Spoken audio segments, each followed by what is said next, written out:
Hey. We're back. I love how the super chat thing like fucking happened. Okay. Money. We made like it back. That? We're back. We made it back. Live Jesus for fuck. round 2. It's We'll see it. We'll see if people. hour. We'll see if people hop in with us, man. They'll be back. Oh my god. I believe. No. That's so terrible.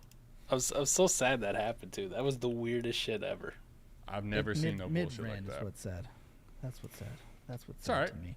What you If do you is build you it, take they that will video, come. right? You pull it down, you edit it, and then as I'm just ranting off, play the "I Will Remember You" song, and then fade to black, and it'll just be like, epic rant, R.I.P. 2024. It's good. That's how we're gonna like bring Brian into it. Listen, this completely fucked up. We did a terrible job of fixing We it. need you to post edit this. Post edit the That's live funny. for us. It's You so need to good. take like 6 things and make it come back. That's really All right, good. I'm gonna wait for hopefully the people to come in. We got 4 people here. It's Great.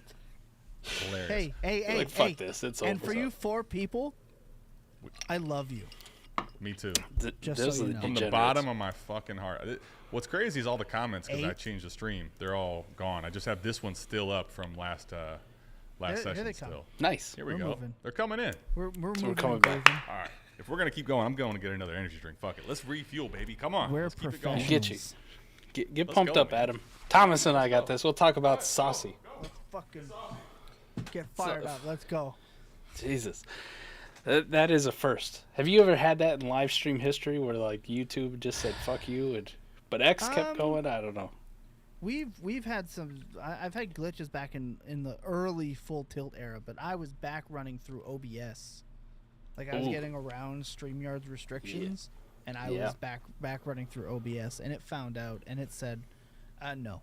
No. It said politely you get good. fucked, and like they were over. Politely kiss my ass. If you wouldn't mind, could you just fucking not? And that's what it was. What it was is the electricity. I brought so much electricity, it caused a reverse surge. Don't look it up, and it shut everything down. That's what happened.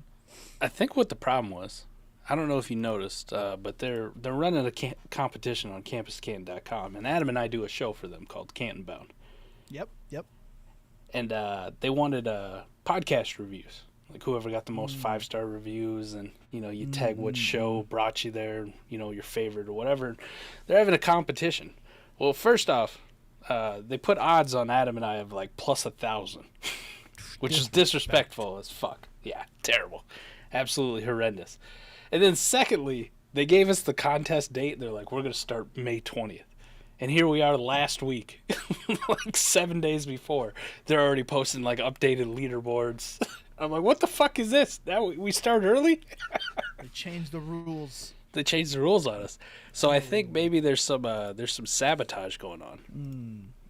Maybe there's some. I'm gonna go with the conspiracy theory. You know what it was? I ripped on Devi guys. Ah, that's what it was. The Someone Devi guys. found They out. heard you. Someone found out, damn and it. they took me out. They I think- sniped me down. I think the Devi gods heard us. That was 100% what happened. So, we do got You'll comments. never silence They're coming me. back. They're coming back. We the We good. first back, doggy. That's what's up. I'm here on Twitter. Brian, we appreciate you tapping in on Twitter. Yeah, baby, we're good. Can we? I want to address on the stream that shan't be named. There's a comment that got left, and it's said by @Penrose2942. Love the numbers in the name. I was gonna say on his last point, first round QBs do lose value. Who hit the field? Is Bryce Young? Yeah, we had the first overall pick have a historically bad rookie season, right? True. Like we're, general perspective, right? It's really hard for it. I'll say fine. It's really hard. Even harder for rookie round 3, round 4, and even round 2 wide receivers to hit. So what are your odds? What's gonna make you more? 8 points per game from a wide receiver that maybe you'll get a third back from, or a first round quarterback that has an opportunity to score 14 points per game and actually do something. That's why. It's not impossible, okay? I won't say impossible, but I'll say really historically bad hard for it to happen. And Especially just the expectations as first round pick. Just a question too. What's Bryce Young's current ADP? QB 20. 702. Still, what's crazy? Can I tell you what's crazy? Is his ADP is still ahead of Bo Nix. Hey. Yeah, who's QB 28? Hey. Like we're talking about a guy who was outright overdrafted. He was being drafted over Dak last year this time. Like that should have been an alarm bell over Kyler Murray coming off an injury, right? We can't sit here and use Captain Hindsight South Park style and be like, well, Stroud should have been higher, whatever, but still significantly overdrafted. But we're talking about QB 28 and Bo Nix, man. Like this Here's is a another battle good of one for you. extremes. And I don't want to send Thomas off on another rant and kill the stream again. No, just kidding. But Justin Fields is currently the backup quarterback in Pittsburgh. The number 2 guy. God. Currently the number 2 guy in Pittsburgh. He got traded for a 6th-round draft pick, right? Dealt away for nothing. And he's, 8th round in startups? Like QB 26? Yeah. He's actually updated. He's 20. He's, to your point, QB 29, but in South Harmon ADP anyway, 1101 in startups. Ooh. Disgusting. Interesting. What's crazy about that, though, the South Harmon ADP based on, so this is 1,788 drafts, updated on the 22nd of May. So, this is more recent data, I guess. It's what's crazy to me, Mike and Thomas, think about this, right? Bryce Young, quarterback 20 at the 702. And then we got Bo Nix at quarterback 24 at the 805. But from Bo Nix to the point you made, Mike, Justin Fields, quarterback 29, the 805 to the 1101. And then you go to Daniel Jones in the 13th round. It's like there's a significant fall off. Drake Maye and J.J. McCarthy in the 5th. Nothing in the 6th. 7th round, you got Bryce, Cousins, Watson. And the 8th, you have Baker, Bo Nix, Will Levis. But then it falls significantly. After that, people are just like, I don't want any of them, really. Now, to Mike's point, at least with Justin Fields, I think people are like, all right, if someone does take over the starting quarterback position, I want Justin Fields at this value. But I think it'll be interesting to see who – because I would be willing to bet this. I don't know about the entire position as a whole because it's hard to predict what the fucking community is going to do. But I would be definitely willing to bet this. One of these quarterbacks, at minimum, in the 7th, 8th, 9th round, will be going closer to that 5th round or higher this time next year. I can't know. I don't know if I can tell you exactly which one, but there's no way all those guys stay that far down. You got some really good bets in there, right? If I'm looking at Adico's ADP right now. Bryce Young, Deshaun Watson, Bo Nix, Kirk, Baker, Will Levis, Stafford, Penix, Fields. The only one I could say I could instantly rule out is probably Stafford and Rodgers, just because they're older than fuck. Yeah, they're not going to go up to the 5th, right? I still draft those guys a lot. Well, there's no. I don't think there's anything wrong with taking them in that range, especially, and the production could be there, but they're just not in dynasty value going to take a surge because of their age.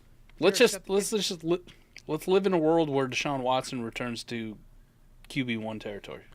Okay, I'm actually curious what you guys think here because as a Browns fan, I try to detach myself from the bias, which is honestly impossible. Yeah, well, don't listen. If you're sorry about the Deshaun Watson thing, you don't know my troubles and the struggle that I've been through. Yeah, appreciate that too. Yeah. It's all about all of it, frankly. It's called the mistake on the lake for a reason, Thomas. We're that person. But with Watson, I think the range of outcomes for him, in my estimation, I don't know what he's really going to gain in value, even if he does get more to that quarterback 15-12 range. But I'm curious what you guys think. Let's say Watson, to your point, Mike, is a back-end quarterback 1 this year. What does that look like for him in the value that he could gain going into next year? 5th round easily, very attainable. Maybe in the 4th round. He's still going to get pushed down because rightfully so, there's people who just fucking despise him and hate him for good reasons. I'm not arguing that fact. But that's probably always gonna keep him depressed. But at the end of the day, if you tell me you got a quarterback with rushing upside who returned in 2024 to QB1 territory, or points per game, fantasy finish at the end of the year, I don't give a fuck how you want to look at it. That's the dude you're going to take in the 4th, 5th round of your startup everywhere. Unless you're one of those diehards where it's like, I don't want this guy on my team ever. I'll fucking trade him away for. I get it. There's people out there like that. I understand. It happens. But for the majority of the Dynasty community, we understand there's a lot of shitheads who play in the NFL. There's a lot of shitty fucking people who do really bad stuff out there.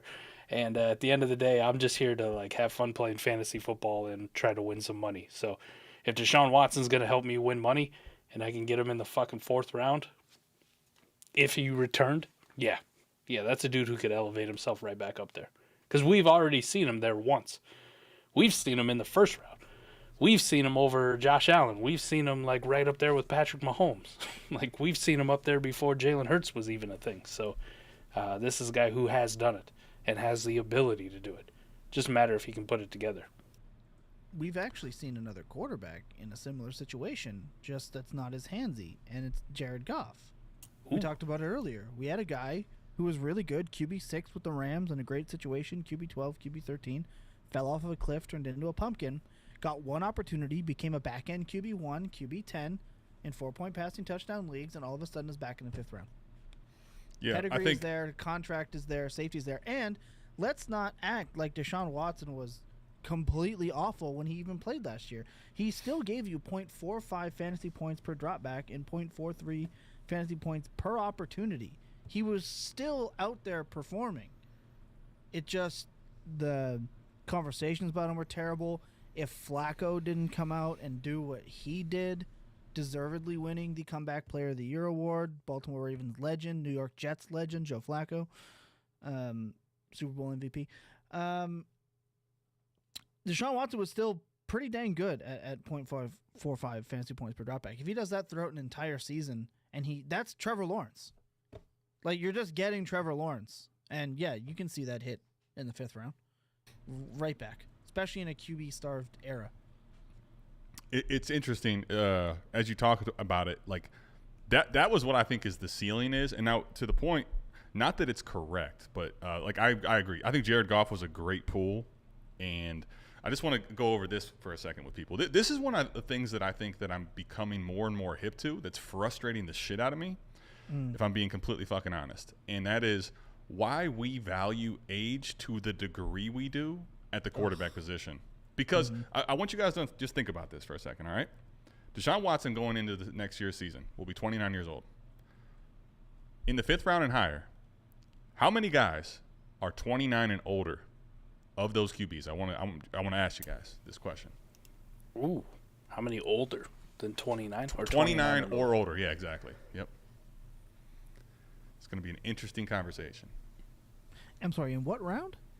So starting in the 5th round and going higher. So 5th, 4th, 3rd, 2nd, 1st round, right? How many quarterbacks of those guys are 29 and 30? And we just talked about him, Mike. Dak Prescott? Goff? And Goff. Dak and Goff. Dak is plummeting in value right now. And I want you to think, right, in that, Thomas, this is at this point, I think is something I'm glad we at least got this on the re-up stream, because this is such a good conversation that's so intriguing to me. Dak Prescott, unless he gets hurt, do we all agree he has more likely than not a back-end quarterback one range of outcomes in his cards? Yes. Oh, he's like one of the only quarterbacks that has like 30 points per game in his range. Unless they trade CeeDee Lamb for a 5th-round pick, to the Browns tomorrow. Right, and he's being drafted below that, quarterback 15. Like, and then to the point you made, here's a very interesting one. While there's a full round in difference, Dak, with the range of outcomes of being like quarterback 1, quarterback 3, 5 range at the 308 versus Goff, who, like, if Goff has a great season, I'm not saying he's not a good player, but he's probably a back-end quarterback 1 if he hits his peak. We've seen him do that, but he's not going to go significantly higher than that. But there's literally one quarterback being drafted in between these guys. Like, it's just a weird thing to me, where I think it's something that can be exploited if you are somebody that doesn't want to invest heavily up front. I'll take on some of these age guys, man. Fuck you and all your youth. I'll just go production a lot later. Think about that. You could go in the first 2 rounds receiver, and have a scenario of you getting Dak Prescott and Jared Goff. I was just gonna say that. Brother, imagine that. How crazy would that be? You can How go, old is Kirk, by the way? 37, 38? 36, I believe. Or maybe going to be. I 36. think he's 36, going to be 37. If I'm. You can even go beyond 35 and that 36. if you want to hit Goff. You can go beyond that. Who just signed his contract, by the way. You can go even beyond that. There's a realistic chance that you can go Amon-Ra, right, in the first, or Jamar Chase in the first. Yep. Marvin Harrison, Garrett Wilson, A.J. Brown, or Puka in the second. You can go Tyreek Hill in the third. You can get Michael Pittman in the fourth, and just tap Jared Goff in the fifth. And your range of outcomes at quarterback week to week is still going to be 18 to 22 points per game. It's insane what you're able to do if you're just willing to not be a cuck to the quarterback age paradox in the first 4 rounds of the draft. You just have to have the stones to do it. Let me give you what's amazing to me anyway. Again, what did we just see? Baker Mayfield just got paid, right? Now, listen, let's not go down the whole make fun of Cleveland again. All right, I'll do it for us. But Look, we got rid of him. He's got paid. Go ahead. If not for Dave Canales, everyone would remember him as a Cleveland Brown, not a Buccaneer. So Canales is what did it, not you guys. So don't hurt your own feelings for that. Got him. No, I'm trying to pile it on because here's the thing, fair though. enough. He's terrible. Here's the thing, right? Baker Mayfield or Jared Goff? Realistically, points per game. What is it? How much different is the picture? A lot Same for picture. me. Okay. It's the me, same it's a shit lot. for me. Does Baker Mayfield not have a contract and Jared Goff is supposed to get one? Jared Goff got one. Yeah, Jared Goff got like the second or third richest in the league. Yeah. Ooh, okay. You might have been traveling Four during that years, one, but 4 years, 200. he got paid, and I had Oh, I had to okay. I had to calm down DB, man. He was about to like blow a load. 170 guaranteed. I knew it was Here's the imminent. thing. I just didn't see it actually happen. Okay. Baker Yeah. owes like 35% of his contract to Mike Evans, and then the rest of it to Canales. Well, how much does Jared Goff owe to Laporta and Amon-Ra? All of it. Well, I mean- my point really is more so this, guys. They're the same age. They both have a bag. But the cost difference is the 4th or 5th round versus the 7th or 8th round for Baker Mayfield. Mm-hmm. But maybe you guys can fill me in on what I missed. I know him locking up the contract and Goff. Maybe there's something else I'm missing here because that to me doesn't make any fucking sense, frankly, too. It's so a lot of this is because Goff has a stink on him and Baker has a stink on him. That's really what it is. Like, Goff is a pumpkin. We know he's a pumpkin. But it doesn't matter if he plays in a dome and plays really well. It shouldn't matter to you, but there's like a stink on him. He doesn't run. Well, but Right? He doesn't run and he's 29. So people are like, Island of Misfit Toys to you. Like, see you later. The thing to me, though, is that while I definitely understand what you're saying and I agree with it, but to the extent of there's Jared Goff has some stank, but Baker Mayfield should not be 3 to 4 rounds cheaper than Jared Goff, given what we have just seen, in my estimation. It does that cost differential doesn't make sense. They're the same age. They have a contract.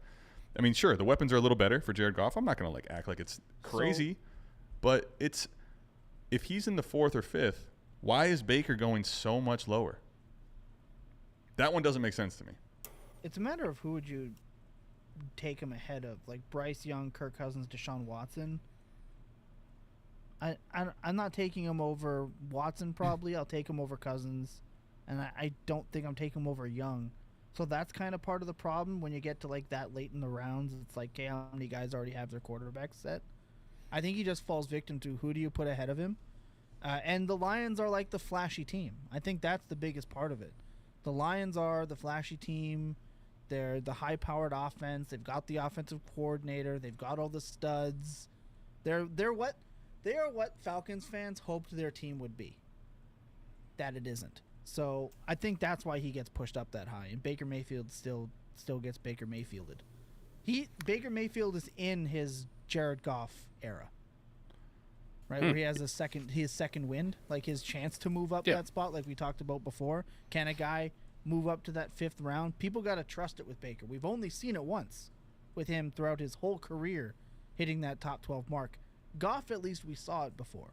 It was another perfect circumstance offense, but we've at least seen him we don't know what Baker is going to do without Canales in that offense. We have no idea. So I at least understand why Baker's so much lower. Like, I get it. Do I think he should go after Pacheco and George Pickens and JSN and Rashad White? Absolutely not. But in terms of what other quarterbacks, I think that's where the separation comes from. Well, my point is not necessarily that I'm not arguing Baker should go ahead of Goff, and I'm not even saying that there shouldn't be a differential at all. But 3 full startup rounds is to me too much. Now, I'm not saying Baker's in a perfect situation, but he fits to me the bill of, if I want to get a solid quarterback too, what am I getting realistically outside of potential certainty that we're not? Again, it's potential certainty. That's why I say it that way. Potential certainty is not actually certainty. With Jared Goff, there realistically shouldn't be 3 full rounds, is my opinion. But now I'm not saying that they're the same. They're not the same value, but I think it's close. Go ahead, Mike. I was just looking because I was confused, and I've also been drinking quite a bit, right? So I love this one. Talking about Jared Goff, I was like, where the fuck do I actually rank Jared Goff? Like, independent of ADP or whatever. Coincidentally, I have him in the same fucking tier as Baker Mayfield. Just as the independent third party here, quarterback 21. And the 20 guys that I have ranked above Jared Goff, I can't make a case for Jared Goff over any of them at all. I guess maybe if you wanted to, same tier, Bryce Young. But I'm going to lean the youth side, or the potential of, if Bryce Young has a bounce-back season this year with Deontay Johnson and Xavier Legette and Dave Canales, the QB maker, you're never touching Bryce Young at these prices ever again. Like, it's done. Right. We're fucked. Like, you just saw a guy who was the number 1 overall draft pick come in and have a good year. Say he scores 16, 17 fantasy points per game, for example. Getting Bryce Young where you're getting him now is never fucking happening again, unless he has a terrible injury or has another season after Canales leaves that's god-awful. But the guys ahead of him in a tier, like, I'm not a big Brock Purdy fan, but I'll fucking definitely take Brock Purdy over Jared Goff. Like, that offense. No question. And Brock has the rushing upside. Tua, that offense is fantastic. Deshaun Watson has the rushing ability, and you saw, like, what his, even without him playing well, like, his ceiling, even last year, was like, Jesus Christ, this is QB1, like, just shits it. Because he runs for 30, 40 yards a game and maybe a touchdown. Dak, McCarthy, Drake May, Trevor Lawrence, Justin Herbert, Jordan Love, like, I can go on and on. Like, those are just the next guys. Like, nothing in that fucking scenario justifies me taking a guy who I have in the QB 20-ish range in the fucking 5th round ever, no matter what his contract is. And to your point, Adam, like, I really do. Like, there shouldn't be a fucking separation between Jared Goff and Matt Stafford, for fuck's sake. Like, it's the same shit, right? Yeah, I think... sorry, go ahead. No, well, Jared Goff, I mean, I'll pass it to you, Thomas, but I think Jared Goff, at least, you get the same type of picture as Stafford, but longer. But even Stafford, though, has had health issues, but we've seen when he's on the field, he can still gunsling to being a quarterback 1 as well, maybe even to a higher degree than Goff. But go ahead, Thomas, what do you got? Well, I was just going to say that in terms of just, like, the pure reason and why it would be, I'm just going to make the case for why it might actually be happening, not based on my opinion. But when you get to quarterback 23 or 22 or whatever, a lot of people have either their 1 or 2 quarterbacks already, or they're so invested early in the quarterback that they are completely punting to the Daniel Jones tier into the 30s, and they're okay picking up the position players to take their shots on, something that a commenter had mentioned earlier. And that's to no fault of Baker. I just think he is in the Island of Misfit Toys category at quarterback, where it's like, do I want to take him now, or do I want to take this receiver and tap Matthew Stafford and then tap Geno Smith, or do I wait and I tap Stafford and then go and get Nix? It's like he's just in that too far in between territory, because again, it does kind of feel like a potential one-off.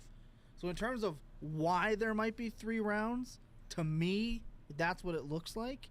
In terms of his production, I think you hit it on the head in that it shouldn't be. Well, because, I mean, here's where I'm at, right? This kind of, the reason we got here was with the Watson discussion. So if I go back and circle back to that where we were talking about this, all right? For me, what's interesting anyway, you look at this situation in the startups, and there's definitely, obviously, a lot of different dynamics that go into it. But these are guys that are 29 years old, right? In this 30 range, in this age range. And I just, with Watson, I see to the point you're making, like, if he has a good season, quarterback one, back end quarterback one finish, he goes into this range of the 4th, 5th round as the ceiling. But I'm just, from a standpoint of everything that he is working against him, Baker Mayfield was quarterback 10 last year in a lot of formats, 801. And a lot of it's because of whether it's not believing the situation, him as a player, coaching changes, whatever the case may be, because there's that age and there's a group of naysayers now. I don't like, to me, Watson is just an interesting case study. And the difference in Baker and Goff and the whole age conundrum at the quarterback position, to me, is what makes him such a hard fucking future projection, realistically, if I'm being honest about it. Yeah, 100%. It to me, it 100% is. Like, with Watson, again, we saw his ceiling once already. I think if Baker would have shown it in his total finishes, this QB 10 season would have helped him out a lot. But can I give you an think interesting? That's the big thing. I can understand that. It does feel like people kind of forget that Baker had a pretty good rookie season. Although to your point, yeah, we never saw him have the meaningful finishes like Watson did. One thing that I think is interesting. To the average player, that's what they look at, right? Oh, 100% agreed. No, you're onto that for sure, Thomas. What I'll say about Watson, one thing that, being as close to it as I am, what I think is very interesting, right? Watson, in his time in Houston, was basically, for the large majority, basically always playing under this rookie contract. And we've never seen him have this much of the salary cap associated with him. Mm-hmm. And a lot of times, like, when that happens, you don't typically have a great team built around him. I think Cleveland, actually, we saw with Flacco, they have a pretty solid situation around him. But Watson at this age, I just don't know if you can shower off the stink that the community kind of has on him, unless he gets probably closer to – now, Mike, I think if he's a top 6 type quarterback, like if he gets to that range, I don't give a fuck. Like, we're going back. We're going back. But he's going to probably, I think, have to have that type of a finish to remove all the filth that people have associated with him. He's got to have like the Big Ben type resurgence, where we just forget about the fact that Big Ben did he never nasty things in the bathroom. Yeah, we just brush that shit under the rug. Yeah. Push that shit into the shitter, into the stall. You know. I mean, we do the same thing. It doesn't matter. It's just a sad state of where, like, we are as a society in general. Not to get too philosophical, right? Like, I love Kobe Bryant to fucking death, but we just kind of brush under the rug the whole Colorado situation in Aurora that went on, during my youth. It's like we just forget about it. We're like, okay, we're good. All right. You went out and you won championships. We're good. Deshaun Watson could have that similar kind of thing where, Adam, to your point, finishes top 6 here this year. It's like, oh, all right, he ain't so bad. Yep. He ain't so bad. There's so many. There's Tyreek Hill. There's Tyreek. Kareem There's Hunt, a good one.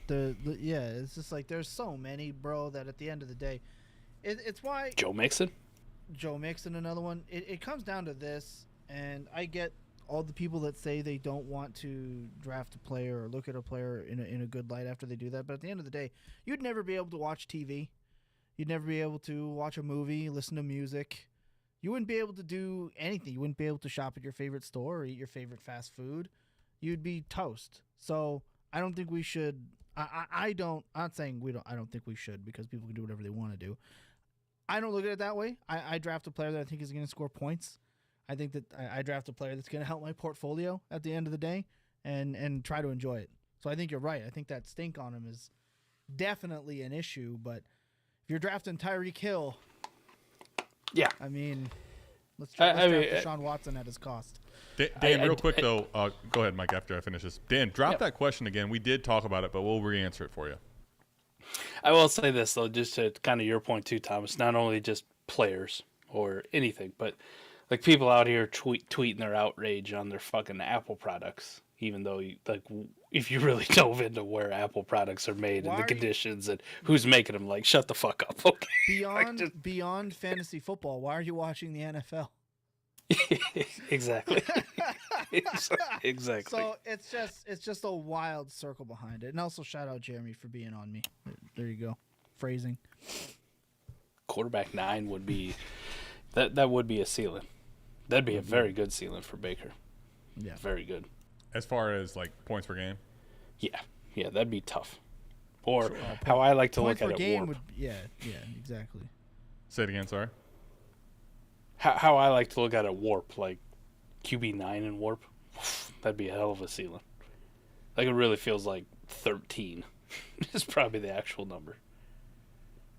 But you could have it. The last couple of years, you've had a ton of quarterback injuries, and like you're like, fuck, if we would have just had this guy for the full season. But anything could really happen. But yeah, QB9 would be like the rosiest of outcomes. I feel like, though, to this point, like it's... Fuck yeah, D-Bro. D-Bro's in there, seen, late night. We've kind of seen that, to me anyway, this is similar to Goff's ceiling too. But D-Bro's fucking here. Let's go. D-Bro is on my fantasy in Dynasty Mount Rushmore, but apparently, by default, just because we're the only ones doing this at this hour, we're on someone's. Did anybody notice, or do we got an exact timeline? Maybe D-Bro, you can fill us in too. When your avatar switched from you having the hat to the no hat and just embracing the bald. Like, I noticed it maybe a couple weeks ago, but like, when did that officially happen? Like, I felt like you snuck that in on us. Mike, I think you were definitely towards the more drunk part, because I remember vividly in the I don't remember what week it was, but I remember vividly when I first saw it on a question, and I was like, holy shit, I love what D-Bro just did here. Way to embrace it, man. Way to embrace what you got going with the bald. It's arguably like the best avatar ever right now, as it stands, in my opinion. That D-Bro's the one who gave me confidence just to wear my hat backwards on everything I do, right? Like, D-Bro was the dude. I'm like, fair. Fuck it.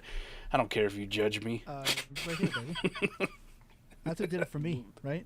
Shout out Ken Griffey, the kid. Ken Griffey, the kid. Made the backwards hat cool. Dude, he set a trend. Nick has a roster construction question for us. I play in a league with no tight end premium, and I feel like I'm wasting roster spots on backup tight ends. Yep. I have Pitts, then Henry, Fant, and Chig on my bench. Okay. So I can't trade them for anything. Do I just drop one or two of them for shots on rookie running backs? Okay. Yeah. You already got guys that you're going to start with confidence in Kyle Pitts, Henry, and Fant. Henry. Just keep Henry. If you can't trade Pitts, you can't trade Fant, you can't trade Henry or whatever, I'm definitely just fucking nobody wants to pay for Chig. Fuck that guy, man. It's no tight end premium. I'm never starting you ever. Yeah. Fuck off my team. Let me go get some running backs. If the worst happens, right, with Pitts and you have him, you can still just play Henry. Right? And if you don't want to play Henry, you can like go to the waiver wire probably and just go get Ty Conklin. There you go. And just get a replacement. Take the shot at the rookie running backs. 100%. 100. Go get Labe. Go drop Fant for Labe right now and just live a happier life. Oh, whatever you do, don't drop Fant. All right, you can do anything you want to, but drop Fant. That's the one thing that cannot happen. But okay, you don't have to drop Fant. You can put him in a rocket ship and send him into the sun. There you go, because that's where he's going. He's about to skyrocket in value. I love it. I love this. Yeah. We're ready for the rocket ship ascension into the sun, baby. Let's go. That's the point of going to the sun, is ascension. That's exactly it. Burning up, because he's about to be smashing. Absolutely on fire for fantasy teams Burning this up year. because he's smashing your fantasy teams. Yeah, he's on fire.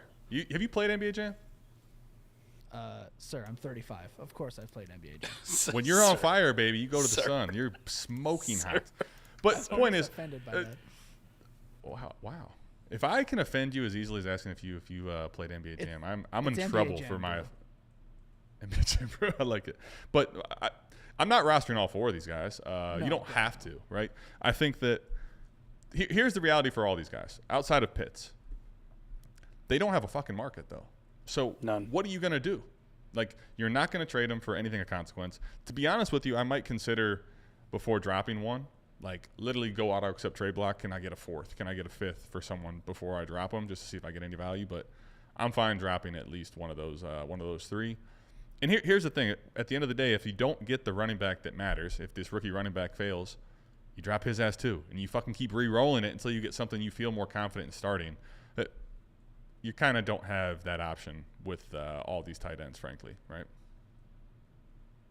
Tight ends do not fucking matter. So Kyle Pitts in this format. No tight end premium. If I could trade him for a first, I'd do it. Gone. Get the fuck off my team. And my tight end room is now just, who do I like between the fucking three of Henry, Fant, and Chig? Don't give a shit. But if you can't trade Kyle Pitts, right? Like you said, nobody wants to buy Kyle Pitts because there's no tight end premium. Nobody gives a fuck. Drop the other three fucking shitters and just pick a dude up off waivers. You start Kyle Pitts every week unless he's fucking injured. And then when he's injured or on a bye, you pick some shitter up off waivers, you start him for a week, and then put him right back to the fucking waiver wire. And you build the rest of your roster up. In no tight end premium, you have a guy like Kyle Pitts. You only draft and have Kyle Pitts, so you never have to think about the position again. So if that's your case, then you don't have to think about the position ever again, and just drop the other shitters, including Noah Fant. Love this. You know what's crazy is Noah Fant and Kyle Pitts are like, mirror images athletically of each other, and first round draft capital, all that. But we'll argue another day. Yeah, one was or just maybe good today. for a season. Noah Fant was only top 12 for 2, where Kyle Pitts was top 12 for 1, but that's neither here nor there. God, I love it. We can go all day long. By the way, you know what I've just realized? Because this is the first time you lean back where I could see it. I know where this tension is now. You stole my team. And you're trying to act like it's your fucking team. That's the Ratbirds, man. That's the old Browns. People forget about that, It's the Noah Fant thing. We're the Noah Fant. We're the ones that no one likes and sucks. Listen, we didn't get to address this on air. I want to address this on air, too, because I get called a Lamar Ravens fan often. Is that bad? This is a 1997 limited edition startup in its package Italian icon, from the roots. Call me a Lamar fan.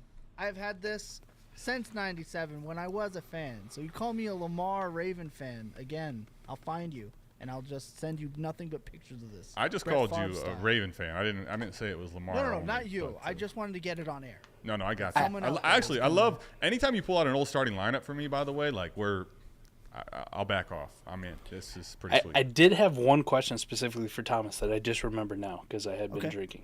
So it came back. As a Ravens fan, and I've seen your tweets on Sundays about the Ravens. It's very abundant. You're a Ravens fan. Die hard. Yeah, you know when I'm watching the game. I know exactly when Thomas is watching the game because I just look up his tweets and I'm like, oh, geez, what are you bitching about? You're fucking winning. Shut the fuck up. No, I'm just kidding. Okay. You brought up Justin Herbert earlier, and we can all agree Justin Herbert fucking smashed so far in his career. Now he gets with your favorite offense coordinator of all time, Greg Roman, who, Thomas, let me just ask you, devise it from your tweets. Like, I'm not going to put words in your mouth, but you were not a fan of Greg Roman and his inability to devise a passing game that was anything more than JV high school football level. Well, come on. You got a genius that makes Patrick Ricard the leader in targets going into halftime. You get a genius that uses dual threat Patrick Ricard downfield on a 9 route on the last deep throw of the game in the end zone, and you're telling me this guy can't craft an offensive passing game? That's offensive. So with the way people are still valuing Justin Herbert because we've been so spoiled by this up-tempo passing attack that he's had for his entire career, approaching 700 pass attempts in a season. Now with the mighty Greg Roman and the mighty Jim Harbaugh also calling the shots, who's never devised a passing game in college or NFL, even worth the shit. Are you worried about everybody who still, to your point, still values Justin Herbert as a second-round dynasty startup pick at quarterback with these two Patrick Ricard geniuses devising his passing scheme? So it's funny. I do go nuts a lot. The one thing he does have is he always has the ability to get his quarterbacks to produce because they can run. And remembering that Justin Herbert is a very athletic quarterback at the position, you can't tell me that he can't Tyrod Taylor himself to still being a top 10 quarterback. And we know that Harbaugh never lasts in the league that long. Worst case, we're getting still a very talented, very athletic. I know you were expecting me to go on a tirade, but I'll be grounded here for a minute, and then I'll go nuts and possibly shut the stream down again for a second time. But Herbert's 26. He can survive 1 to 3 years of this Harbaugh offense while still maintaining production, running the ball, and maybe he can get something out of these. I know people love Lad McConkey, but let's be real on what he is. He's still an accountant playing slot receiver for a Greg Roman offense. So you've got a 4-3 accountant. Quentin Johnston is awful, and be real. And as much as he's a Canadian, Josh Palmer is still who he is. It's really just an overdrafted Jalen Guyton wind sprinter. So when you get all that, it does look bad. But Herbert can run this read option offense, rushing heavy offense, because he is athletic. He just has never had to be, because he just gets to stand back there and throw the ball 700 times. He already doesn't go under center, so perfect for Greg Roman. All right, we don't have to worry about that ever. But I think he can do it. I think maybe his price at 2-1, right, 2-2 might be a little high when Kyler Murray exists. But I don't blame people for still believing. I just think he's a little mispriced. That being said, here we go, baby. Roman's offense. Let's talk about a guy who routinely has 3 guys going in the same spot. He can design one route at a time. One. I will say whoever their tight end is going to fucking smash, because that's the only position Greg Roman can actually scheme for. But don't worry, because if a play works once, he's going to go nah and never fucking use it again. So if you think that he's got something cooking and you're like, why didn't he just run that play out again? No, he spent 2 weeks putting in one running play that he's going to run exactly one time and never again. And after that, he's going to run 8 crossing routes in a row and then have hitches on the outside. So everybody is just running into each other on a regular basis. Enjoy that, Chargers fans, with your 700 carries to running backs that don't matter. Miss me with Vidal, too. Yeet! Gone. Woo! Trash can. Terrible. Man, I'll tell you one thing. I haven't heard a rant like that since we had Nate Liss on the show, man. Straight up. That was fantastic, He's Thomas. bad. Thank you. But like I said with quarterbacks, right? Alex Smith, okay, and Greg, like in that time in San Francisco. Colin Kaepernick, who was a god-awful quarterback, pretty good in that system for a couple of years. Tyrod Taylor put up QB1 numbers. Lamar did well despite of him, but still limited him, as we saw this year. So, like, that's kind of what you can expect. Like, low-end QB1, anything outside of that, I think you're praying. I think that's the interesting part about Herbert, though, for me, is that I think the floor is still fine. I think he still has a safe floor. But if the ceiling doesn't exist, why am I paying 201 or 202 or 203 or 204, frankly? Yeah. Right? That's the problem. And because let's even say, Thomas, to your point, that the experience that you have with this new coaching staff is short-lived. What did we just talk about with quarterbacks? Let's say it's a 2-year thing. You're right. You know what's going to happen? Yeah. Justin Herbert's 29, 28. Yeah. And we had 2 seasons where – so for the point, I think you're not wrong at all about the talent. I think nobody can sit here and tell me Justin Herbert's not one of the most talented quarterbacks in the NFL.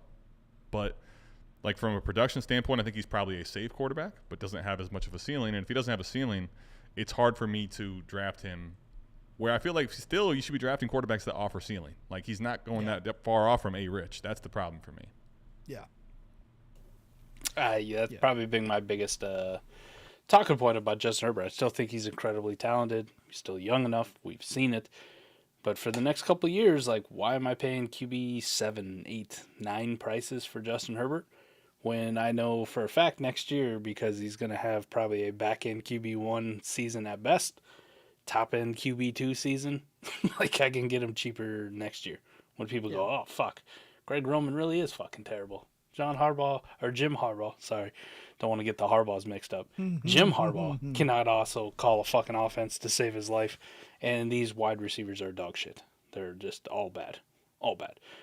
So why not just buy in next year in Dynasty? Yeah. I don't want to pay today's prices. Yeah, I get it. If Justin Herbert fall to like the fucking 210, 211 in a startup, I'll smash the fuck out of Justin Herbert. No doubt. I think Thomas hit a very good point. If he was below or behind, I should say, Kyler Murray, okay, I'll draft him there. Yeah. But the problem, to your point, Jordan Love probably offers as much of a ceiling. He's going ahead of Jordan Love, and then Kyler Murray for sure offers more of a ceiling. So those two would be the biggest qualms I have probably. Hot take: Jayden Daniels over Justin Herbert. Fuck out of here.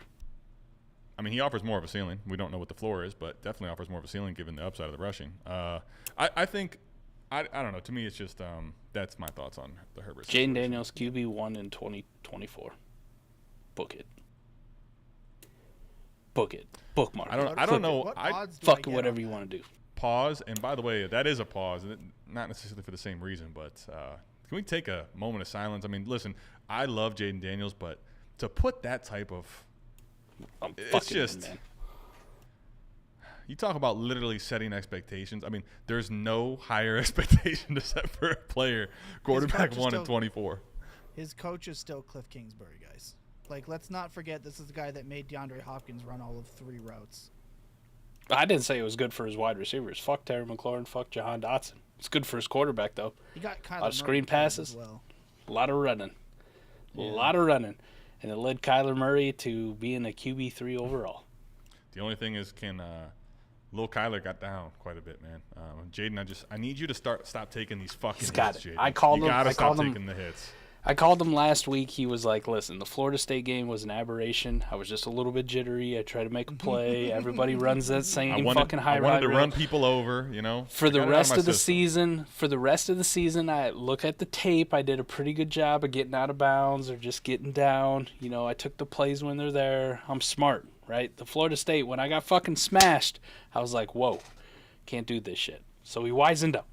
And he's going to carry that over to the NFL. I got faith. We had a nice talk. And Jaden's like, I got you, Mike. I'll probably finish as like QB top 5 quarterback this year. And people will be like, yeah, Mike wasn't psychotic. You should have drafted him over Caleb Williams and Marvin Harrison. No fucking question. I will say, I'm glad that we are virtual right now because the veracity and the force that you guys are hitting your fist into your palm, like I'm worried that y'all would just absolutely clean my clock right now. I would actually love to.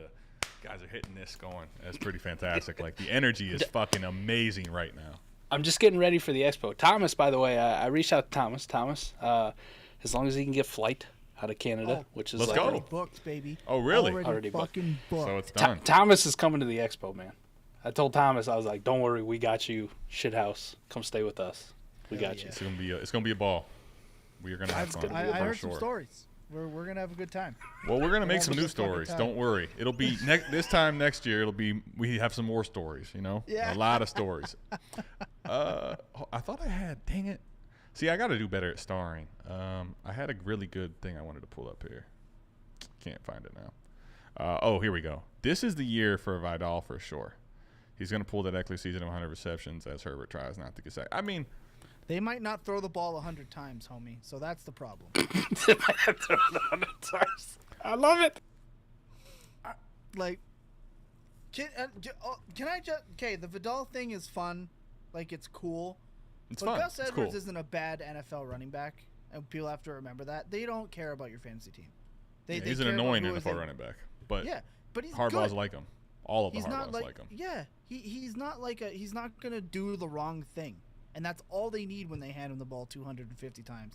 Dobbins is gonna get 20 carries before his legs explode, and then Spiller will probably see the field because they're bad coaches, and Oh, then maybe gosh. Vidal works in. What? Right? That's how it's gonna be. Then they'll sign like Chase Edmonds. Right? They'll bring Melvin Gordon back from the dead. And they'll just run those guys. They like the veteran presence at running back. That's how these guys operate. And for Vidal to hit, homie, he's just needs so many things to happen. Not saying they can't happen. Everyone in the running back room can die for sure. But in terms of likelihood for Vidal hitting, you're probably just looking at, like, at best, an 8-point per game type guy, even with the job, because they're just not going to catch passes, brother. I'm sorry. I mean, I think what you hit at the beginning, he's cool, he's fun. Right now, everybody wants to talk about the young rookies, these late round guys, but and I'm not even saying that Kamani Vidal is not a good stash and someone that you shouldn't have on your teams. It's just temper expectations, people, please. I beg of you. Only because I've been here, all right? I've been you once 100 before. receptions. I've been you, Easy. and I've been disappointed over and over and over. It's much like the Browns. We get excited in the offseason just for the season to suck. So, sorry, guys. Unfortunate. Just be very, very He's, cautiously I've optimistic drafted- with any type of 6th-round pick, period, man. I've drafted him a lot in like the 3rd round. Sure. He started to hit like that late 2 for me, and I went, oh, brother, no thanks. I loved him. I loved him in the GG's. 4th. I loved him in the 4th. He It was was- great in the 4th. It's You know, fun. it was any running back that got drafted to the Chargers was going to get this.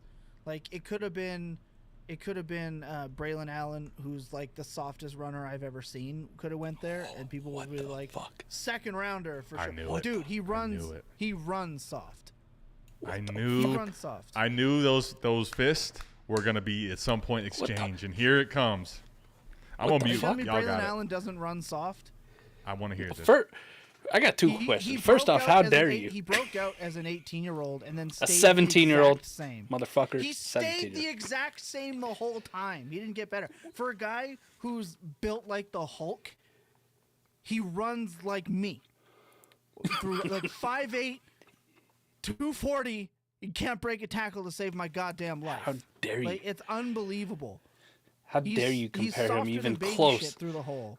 to how Audric Estime runs? Slower than shit and terrible. Or It's not Bucky even Irving. about slow or fast. You can be as fast as you want, but if somebody breathes on you hard enough to knock you down, it doesn't matter how fast you move. Man, it's sleeping he- on Braylon Allen. How fucking just- dare you? Oh, and by the way, he's backing up Brees Hall.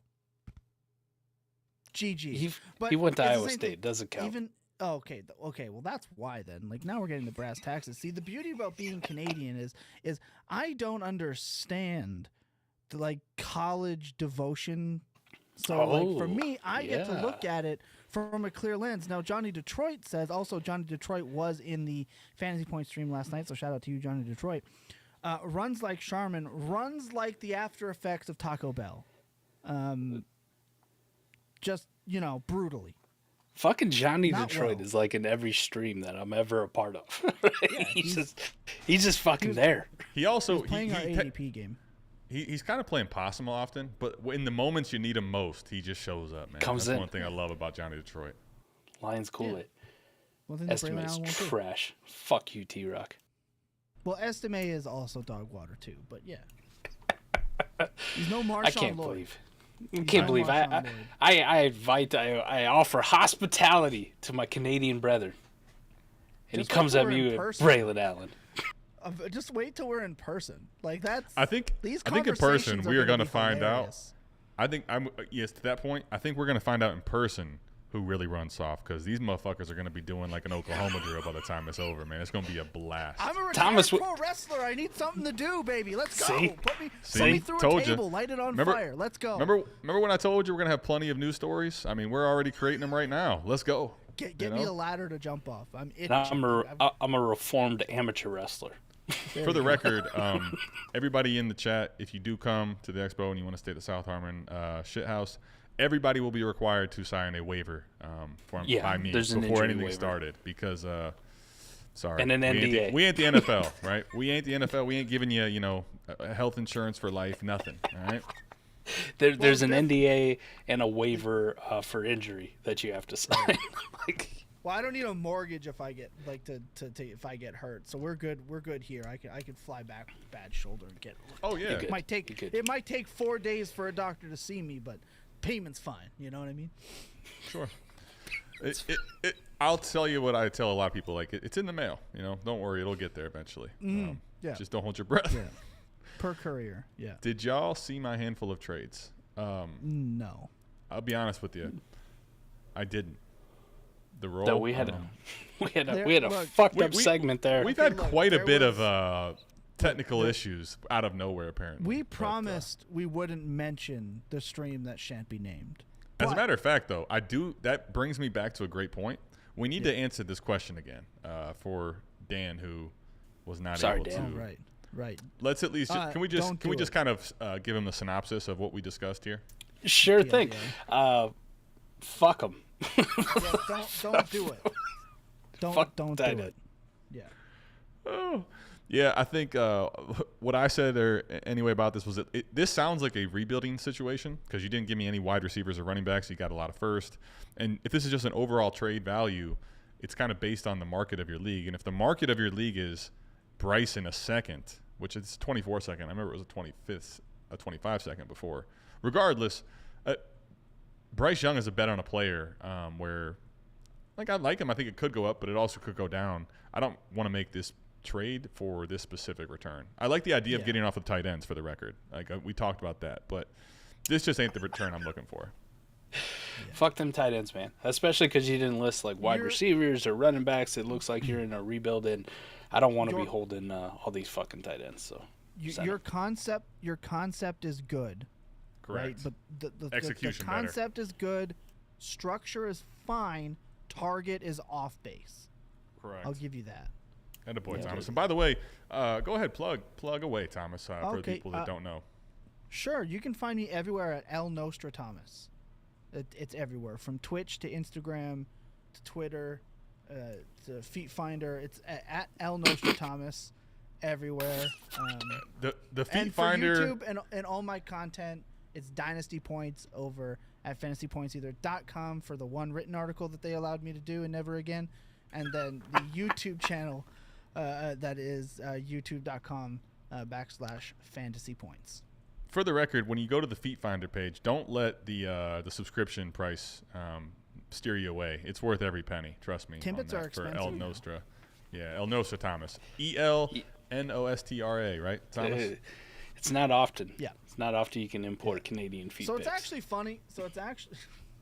It's actually funny. The way I got the name was from a Discord subscriber from a different Discord than ours. Because I had mentioned that, like, I wouldn't buy Jameson Williams if you paid me to, because you'll be able to get him cheaper very soon. And then his suspension dropped the next day. Nailed so it. someone called it, and I was like, I'm stealing that and branding myself as that. And then that's how it came to be. So there you go. Shout out Jameson Williams, the only good thing you did for the Dynasty community. D-Rock, with absolutely no due respect to your grandfather, fuck the tight end position, okay? My great-grandfather was a tight end. Were they allowed to catch passes then? No. Didn't did some stuff back in the day. Did some things. Good night. Ditka. The Bears. All right.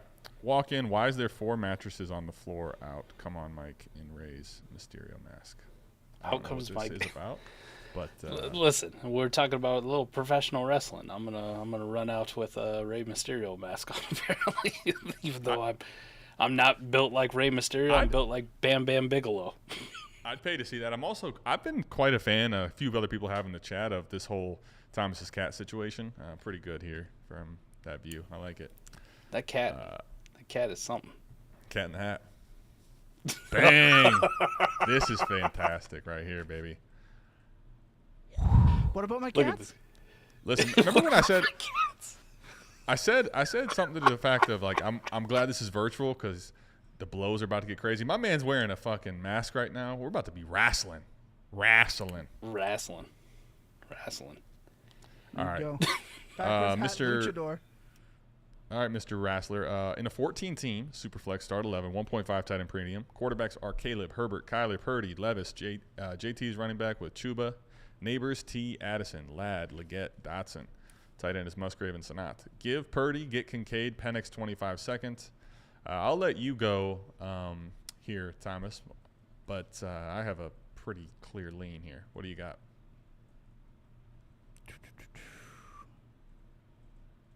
Oh my goodness! In a 14 team, can you read? I was taking my. Yeah, sure. Let me reread it for you, okay? People have been asking me to read them bedtime stories, so I'll read this again for you, okay? 14 team. Yeah, 14 team Superflex start 11, 1.5 tight end premium. My quarterbacks are Caleb, Herbert, Kyler, Purdy, Will Levis. Running backs JT, Chuba. Wide receivers Neighbors, T, Addison, Ladd, Leggett, Dotson. Tight end is Musgrave and Sanat. Give Purdy, get Kincaid, Penix 25 seconds. Where are you at, sir? I mean, can you get someone that's not a tight end? I think this is like fine. I'm just not blown away by it. I don't think Kincaid is Himothy, so that's where like my issue is. Kincaid is valued like McBride, and they shouldn't be beside each other. Okay. I'm looking for a bigger upgrade than that, or I'm tearing down at tight end and going and get Evan Ingram and see if I can net a 1. I don't think I want to lay my head on Dalton Kincaid. Ooh, Mike? I want a wide receiver instead of Kincaid, to be completely honest. Well, can you make that pivot? Targeting tight end. So I was trying to give him a tight end pivot. Obviously, fuck them tight ends, man. You're good. You got Musgrave and Sanat. Fuck them all. I know. Can we just also the Sanat ADP is insane. Yeah. Well, it's T-Rock. nuts, but T-Rock, we're coming for you and your grandfather tonight, buddy. Listen, like the basis of giving up Purdy and getting Penix in a second and 14 team when you have excess at quarterback is completely fine. I get it though. Like the price is, hey, I need a piece. And you think Dalton Kincaid's that piece? It's okay on the surface. I just prefer to say, like, fuck tight end. And with the wide receiver room I have, like, can I add somebody in that, like, T. Addison range instead of Kincaid? Like, is there a possibility for me to pivot and just get another depth wide receiver where I'm like, hey, could be my wide receiver 2, maybe my wide receiver 1 if they break out this year, instead of Dalton Kincaid, and leave tight end as, like, my quote-unquote weak spot, even though just about everybody outside of, like, the guy who hits on, you know, the random Evan Ingram 2023 performance is going to be fucking weak at tight end. There's just this thing with tight end premium that I think people don't realize.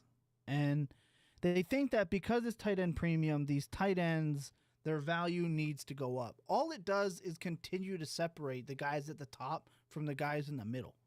That's really all it does when you're going from tight end to tight end. Now, if you're in a tight end premium and you say don't want to start Jacoby Myers and you have like Evan Ingram and Trey McBride and you want to pop one of those guys in your flex, sure, I can vibe with that. But outside of that, you're just as fine with Tyler Conklin as you are with insert some other tight. David Njoku was just fine for you, right? You can tear down even farther. The pluses going up is more important than your tight end tier going down.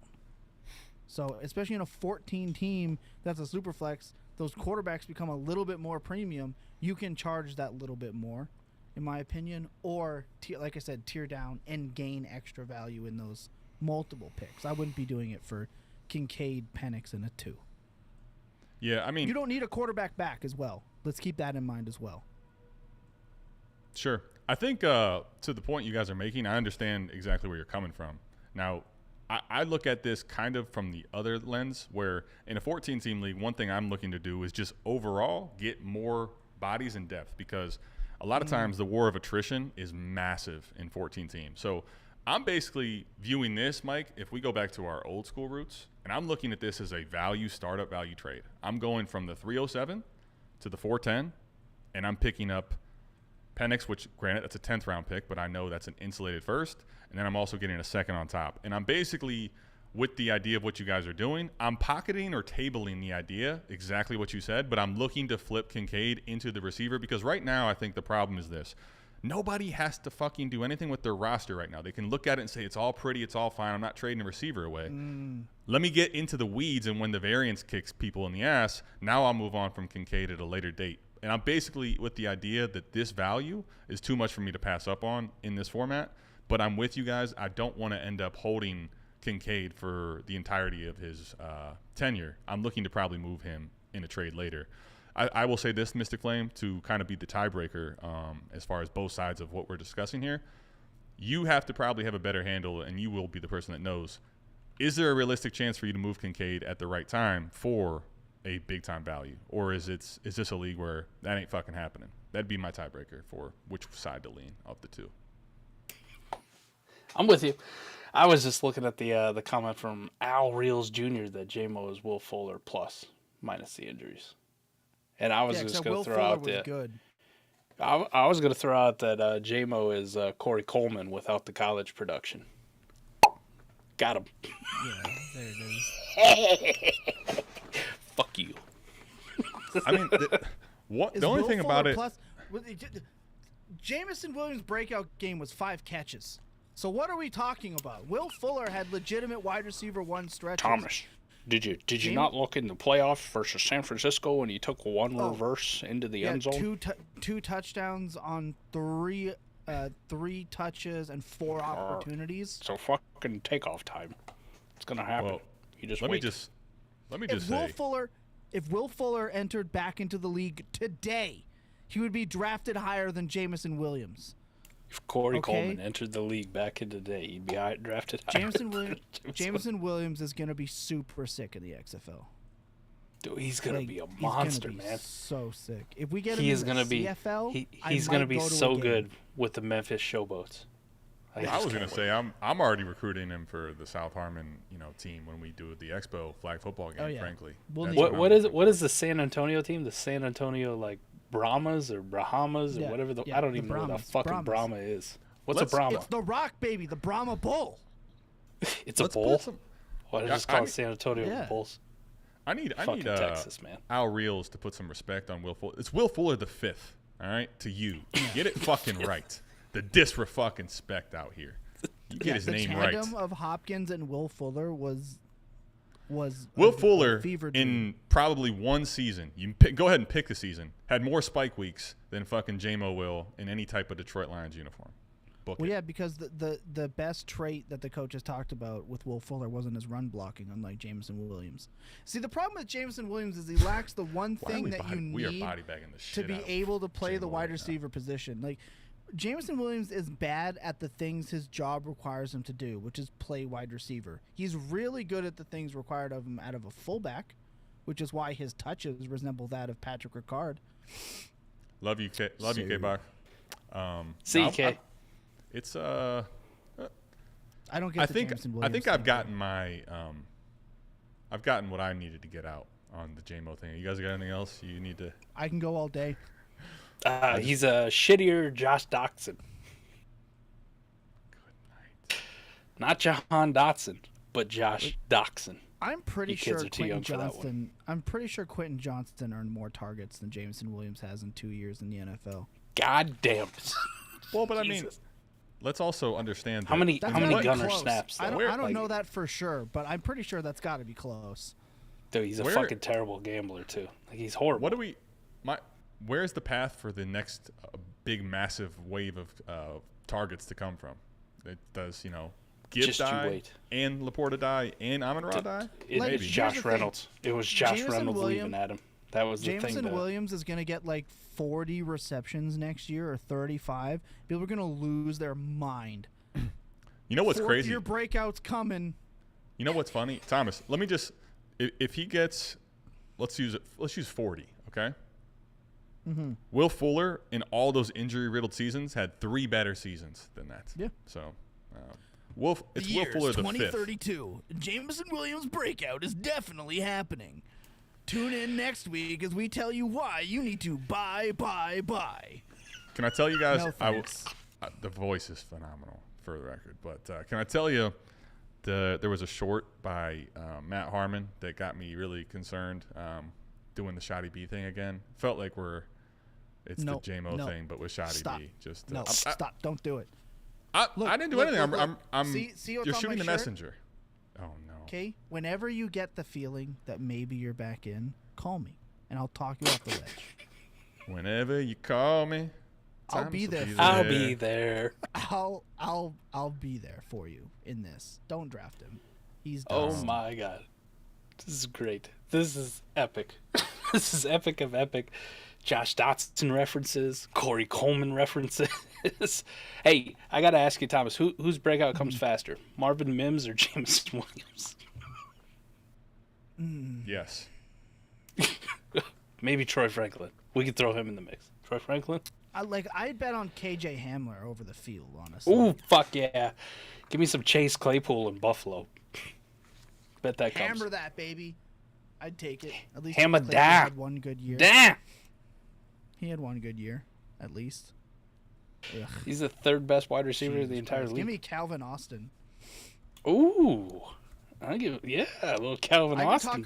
I could talk irrelevant wide receivers all day. That's why Jameson Williams on the front of my mind. I bet this is the year Jawan Jennings is a wide receiver 1.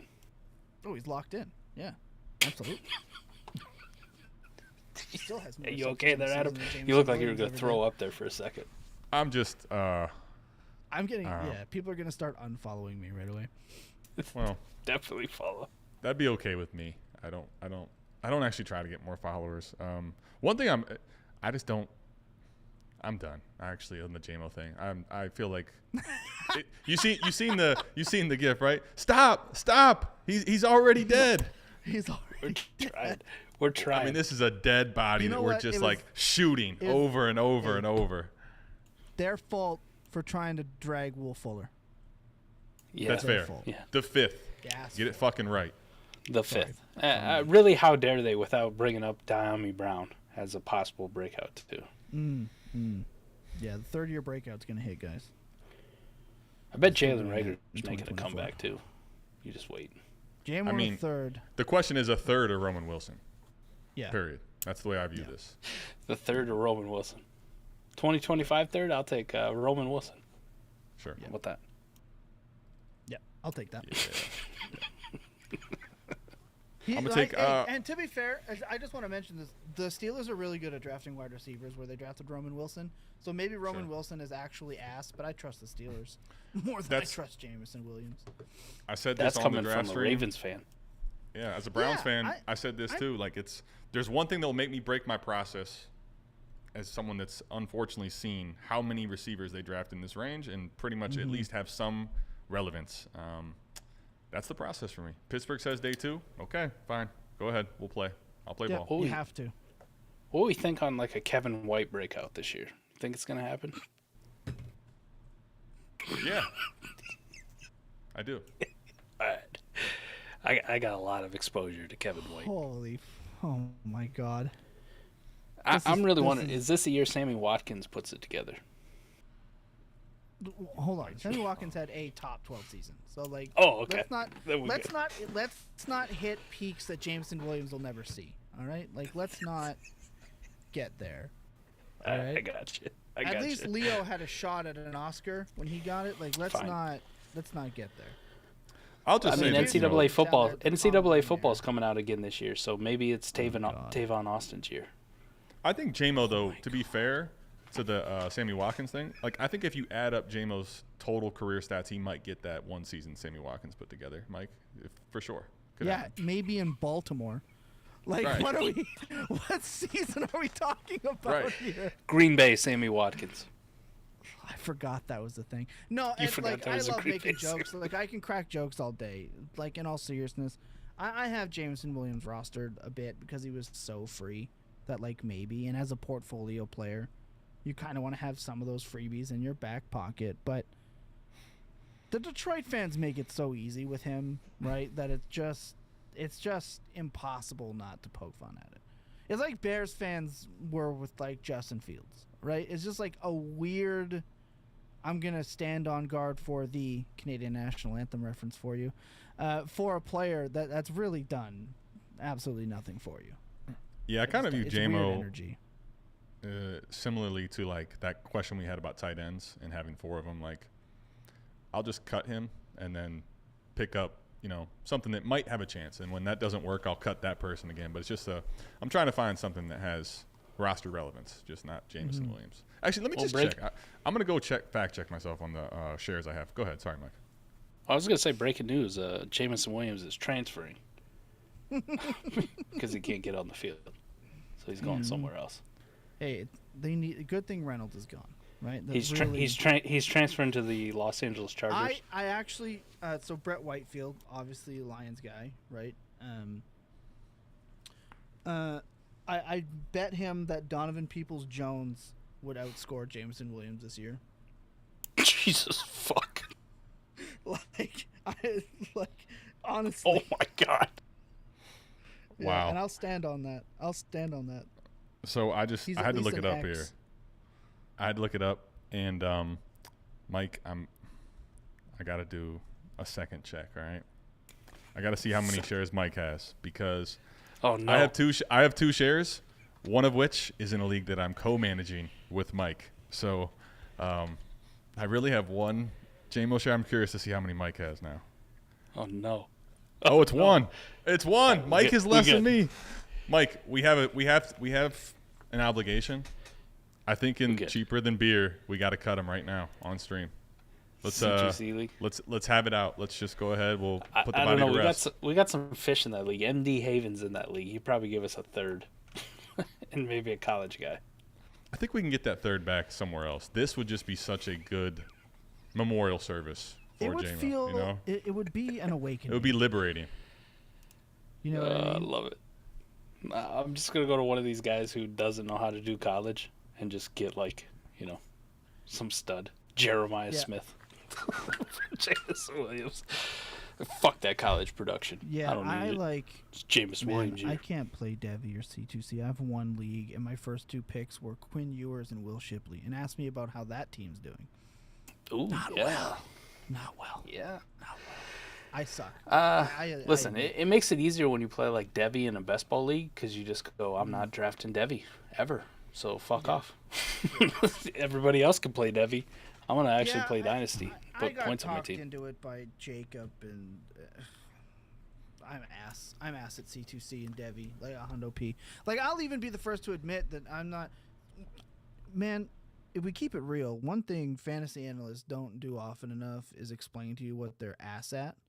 And a lot of people in the space try to be everything. I'm fucking not. I can't tell you prospects and who's going to be the next guy. I trust very smart people to do a lot of that work for me, and I take the information they give me, and they go, what did the NFL tell me? Okay, that. And I go, what does history tell me? All right, and then what does their ADP tell me? All right, I'm in on that guy, that guy, that guy, and that guy. That's it.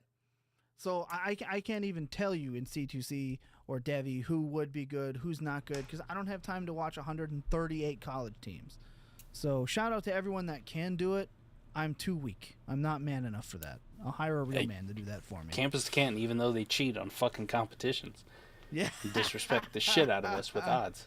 Yeah, Hundo P. They do watch 138 college teams, and they watch like 6,000 high school teams at this fucking point. Like, they're all giving me scouting reports of dudes who are sophomores in high school. Like, yeah, after third period history class, this guy showed a lot of moxie by getting to his fucking physical education class with Mr. Ross. What the fuck? I mean, I'll be the first to tell you, I have a lot of things I suck at. So I'm not one of those type of analysts. I will say this, though. I don't even consider myself an analyst, actually. But this right here is one thing I am good at, though, Thomas, is someone will ask me a question, right? DM, whatever. And I almost get a feeling off the rip. Like, I know whatever I say, they're going to immediately do the opposite. Like, for this, right? I could tell you, I could go on a 20-minute rant with my friends like about my wife. Killing J-Mo. And then guess what? Somebody is going to do, well, the Lions are going to give him a chance this year. He had a touchdown in the playoffs. Here's the thing, CB. It's a guarantee. It's a guarantee. Here's the thing, CB. I truly believe that they're going to give him a legitimate shot this season. The problem is the games that he does do well are going to be on your bench anyway. And at the end of the day, are you really going to stand on business for that? Like, what could he be more than even what Gabe Davis ever was is the real question. And when you look at like how bad Gabe Davis really was for you for every game that he just wasn't in your lineup, right? That's when he had his best games. That's your ceiling. And no thank you. Let's even say he gets a legit shot to be the fourth option on this offense. Mm-hmm. Great. Yeah. Move on. It's, I'd I'd rather find someone else. Yeah. What is Jared Goff seriously going to support 4 relevant fantasy players? I mean, actually. Because I'm a man of the people, I will say that Goff only plays outside like 3 times all year. So if there was ever going to be a year, it would be now. And I hope it doesn't happen so I don't have to listen to third-year breakout farces again. Let's stop with that. We have more data now at our fingertips that we can we know what's happening already. Let's stop that. I mean, are we drinking the same amount of hopium with Treylon Burks? Oh, God. If he Same plays draft tight class. end. Let him play tight end. Treylon Burks has done more than Jameson Williams ever has in the league so far. Yeah. Yeah, it just, you know what I mean? Which, like by said, all accounts, ain't a lot. Man, the Bills were not set up to thrive like Detroit. Miss me with that. Gabe Davis was set up to perform in Buffalo with arguably the best quarterback. Let me ask you this: we talked about the playoff performance of J-Mo having a touchdown on 3 targets. Mm-hmm. 2 touchdowns. Jameson Williams' playoff production to give me that one fucking Gabe Davis game. It's a total. I'll be happy. I would be very happy as a J-Mo owner. I love selling all the Gabe Davis for first right after that playoff game. It was great. I wish I could. I saw everyone else do it. No one bought my Gabe Davis for first. You still had to. You had to put it up there, man. Of course. When you score 4 touchdowns in a fucking playoff game, fantasy football season's over. It's the rules. You have to go put them on the trade block. You have to. Still lost. For the record, I mean, it was what was it, like almost 200 yards, four tugs, like what? Yeah. Fucking Dan Edwards with the hammer right there. J-Mo's just name brand Trayvon Burks. All right, let's for the sake of any type of sanity, the fact that it's almost midnight and we've had 2 streams, let's try to switch positions or players. You know, I feel like we have just destroyed. J-Mo has been disintegrated on this fucking show right now. He has been eviscerated. The comment section's got to bring something a little, but they keep coming back. That's right? fair. There's like those inflatable dolls that you punch, and they just come right back for another one. That's what these comments are doing. And I got jokes, baby. I can go. I mean, to be fair, I did see people with like game theory in their profile defending Gabe Davis last year. Like, tell me where the theory was in that one. I'm right, you're all wrong. Variance, maybe? Variance. Anything can happen. That's the thing, J-Mo. Anything can happen. Basketball. Variance, yeah. It's 100%. Anything is possible. Anything is possible! I'm so happy you went Good there. job, KG. Speaking of which, the fucking the T-Wolves lost tonight. What the fuck, man? I'd have I to thought watch basketball. Ant Edwards was supposed to be him, and he didn't even fucking show up. Can't pay me to watch basketball. Sorry. God damn it, Thomas. We are gonna wrestle. Mike, what are LeBron people gonna do if Kyrie wins a title without him? He won't though. So. Okay, fair. Like, one thing. Can I tell you one thing is for certain? That there's no way you could tell me who's winning out of these fucking 4 teams. That could be anybody. Probably not the Pacers, but watch it be Luka and Kyrie. I can tell you it's not going to be the Mavs. I wish. That was my favorite player. That's the extent of my basketball knowledge. Longest tenure, though, I think still. Luka Doncic is just standing around on defense. Ain't going to win you a championship. I mean, I'll just be honest. I didn't think they'd get as far as they are right now. That's true. They have been surprised. So you do have a point.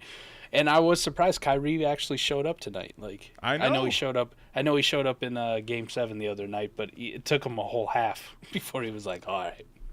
Maybe I'll tell you this: Luka and Kyrie can work out. Maybe J-Mo can work out, huh? Why not? Maybe J-Mo can work out. Maybe they can. It's your fault we keep going back there. I know. But to be what completely is that, honest, I'm trying. Yeah, what are you? My cat. Did you skin a raccoon? No, he's annoyed with me that I'm. Hey, why are you so sweaty? Why am I so sweaty? Did you touch the drum set? Nah, I know you're full of shit. Because cops. Come on, man. I love it, man. All right, try to do a quarterback horde in the startup I'm in. I chickened out and drafted J-Mo. Honestly, that's not a bad theory or a strategy, you know? He's committing Sudoku. The weebs love it when I call it Sudoku too. Like they love it. When just the sun rises. Like they go watch Dragon Ball Z and just jerk off thinking about me calling it Sudoku.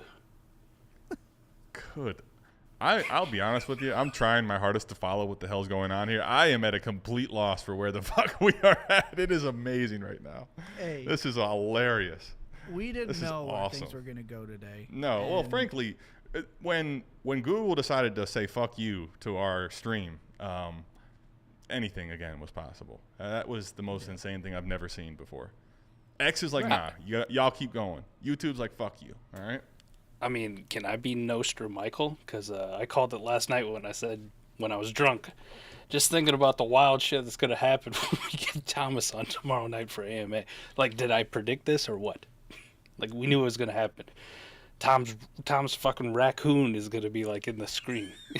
He calls it a cat, but that's just Canadian. Right? That's really what they just call all small. raccoons. It's really just a small dog. Raccoon's a really nice house pet, you know? Hey man, It's like I've seen TikToks. You know, they are a little bit adorable. What's TikTok? Like a watch? TikTok? Well, you're not that old. It's that thing My the old daughter white actually people in calls the. It's clocks that thing the old TikTok. white people in the U.S. outlawed. Because there's too many thoughts on it. Happening in Canada too. Wow. Yeah. Dude, epic dad joke. Fantastic. Seriously. Got it. I could listen to more of that. Come on, let's keep it going. Did you all talk about Drake Maye yet? I don't remember. Let's talk about him. Sure. We could talk about Drake Maye. I don't think we actually you know what? Actually, let me take that back. I remember vividly what Thomas said. I want no part of whoever New England drafts towards the start of the stream. That I do remember. I but like let's him let's do less. more. Okay. Let's do more. Okay, let's dig in. Let's talk about Drake Maye. Yeah. Drake Maye has like a bunch of maybes at wide receiver and Demario Douglas. So his production is going to have to be all by himself. Not saying that it'll stay that way forever. Superflex rookie draft, 1-7. I'll smash it. Prefer the other quarterbacks not named Bo Nix. Upside, probably 8 rushing touchdowns a season, 500 yards, and you're probably looking at a 38 to 4,000 yard passer. That's pretty good upside. Chance of it hitting, slim to none. My opinion. Michael? I love Drake Maye. I think just from an NFL talent standpoint, he's probably the most talented in this class. Situation, though, is arguably one of the worst. Yeah. Denver or New England, either way, it's a shitty one. And it's Shitty it's one. also it's also too. I think people don't realize that quarterbacks are more and more a product of their environment than they're not. Right? Like it's often talked about like this quarterback. He's so good. He's the number 1 overall pick. Well, if he goes to the worst situation, they often bust. We get unique situations where guys like C.J. Stroud make it work, but I can tell you that that's a lot of Slowick. For sure. I think that's the So- point. That would be the case study people would like to point to, and it's also Right. recency bias, right? But like, The only But it's- the only pushback I'll have on that, Thomas, is I don't know what Alex Van Pelt's going to do. Now, coming Yeah. from the Stefanski like coaching tree, Sure. being in Agreed. Cleveland, maybe it's better than we anticipate. I can tell you for sure it's better than 2 years ago with Joe Judge and Matt Patricia. For sure. 1,000%. But if history tells us anything, it's that it's not going to be that ceiling.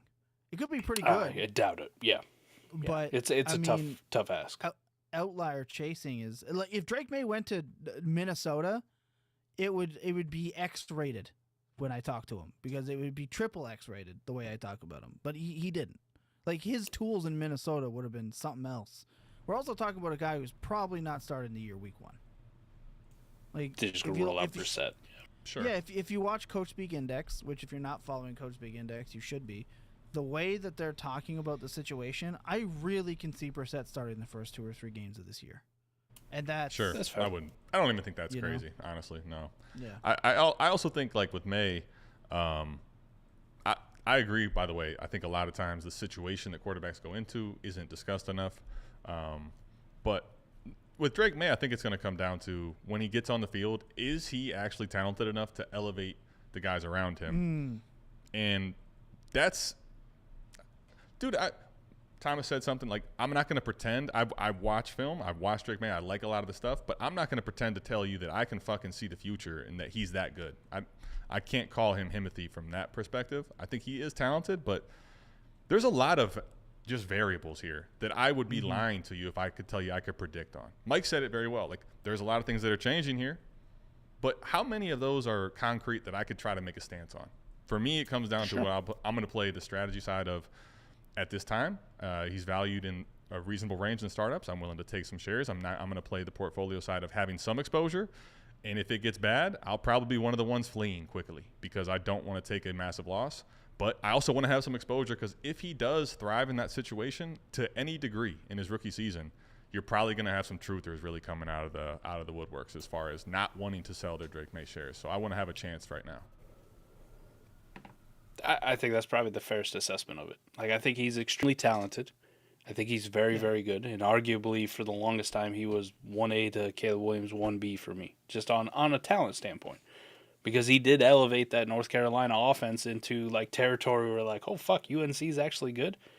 And we thought maybe it was Josh Downs and it was Devontae Walker. And then when they get to the NFL, you kind of found out that the NFL doesn't even really like the guys and they just kind of have some moments or whatever. Fair. Anybody else outside of that, like, most of them are dog shit. Except Amari and Hampton. I like that guy.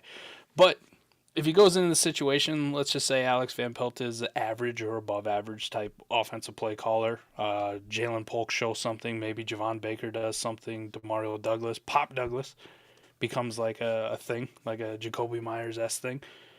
And then the situation could easily change where it's like, okay, this wasn't as bad as I thought. And they got a fuck ton of cap space. There's a few wide receivers still hanging out there. Well, we don't know their future. T. Higgins, Brandon Ayuk, Debo Samuel.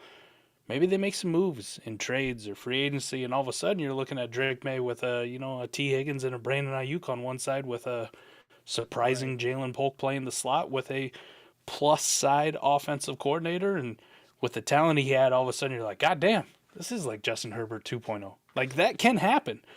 I thought C.J. Stroud last year, and to your point, Thomas, I think Slowick was a lot of it. They had some talent. I underestimated Tank Dell, underestimated Nico Collins. Everybody but, like, that one surprised. But that one, like, surprised you where you're like, oh, fuck, this situation's actually really, really good for him. So it can happen. If I'm in your position too, like Adam, like, I'm probably taking more of that middle-in approach. Like, I would draft him some. So when it comes to J.J. McCarthy or Drake Maye, when I'm forced to choose between the two, I'm split 50-50. I think Drake Maye is more talented and probably the better long-term prospect than McCarthy, but McCarthy is clearly in the better situation to succeed. And, like, people be like, okay, he showed some things and he's got Justin Jefferson. And listen, he did this and TJ Hawkinson wasn't even healthy. You know, wait till TJ Hawkinson's fully healthy in 25 and then watch out. So you can talk yourself into both of them, but I like both of the quarterbacks. I'm definitely still taking Drake Maye above Bo Nix, who's my most rostered fucking rookie quarterback, just because situations are equally shitty. So I'm just gonna rely on talent. Like, if I gotta make a bet of who's gonna overcome a shitty situation, it's gonna be Drake Maye versus Bo Nix. Yeah, too true. Yep. Yeah, I mean, I think I kind of touched on where I stand on it, and it's frankly. We could do a lot of talking, and I think we all brought up a lot of very valid points. But I think the truth of the matter is this is a range. When I look at, like, range of outcomes and I try to weigh risk and reward and just what could happen, this range of outcomes for Drake Maye, in my estimation, is one of the bigger spectrums and wilder scenarios. I could see all kinds of scenarios with it where it's more like Bryce Young, and we're like, holy fuck, it could be that's like on the bad end, right? You could see if C.J. Stroud would be obviously the pinnacle, but, like, there's so many different scenarios in between all of that. I also think it wouldn't be that horrible if he got to sit a little bit and the team showed that it wasn't that great with Jacoby Brissett, and then they give the reins to Drake Maye, and then the expectations going into next year are a little bit more reasonable. So I think there's a lot of different fucking ranges of outcomes with Drake Maye, if I'm being honest. Yep. Which it really feels like. It's what makes him like the maybe the most tantalizing of the bunch, but also the most terrifying of the bunch. Exactly. First, it's 1,000% correct. He has all the above. Overestimated Dameon Pierce. Oh man, don't remind me. Who? Was that the guy we told everybody to fade last year? Was that guy? Might have been. Yeah. I don't know who this is, frankly, but I don't know. Wait, I don't remember him. This is similar. I think it's similar to gonna be JMO. It's a special teams guy. In, like, my sick, bizarro world, like, I hope this happens. So, number one. By the way, that's what you understood. Everyone kind of knows you have a sick, bizarro world. We can just cut to the chase. In my sick, bizarro world for running backs, I hope Alexander Madison is, like, the dude who, like, unseats Zamir White and takes over that backfield.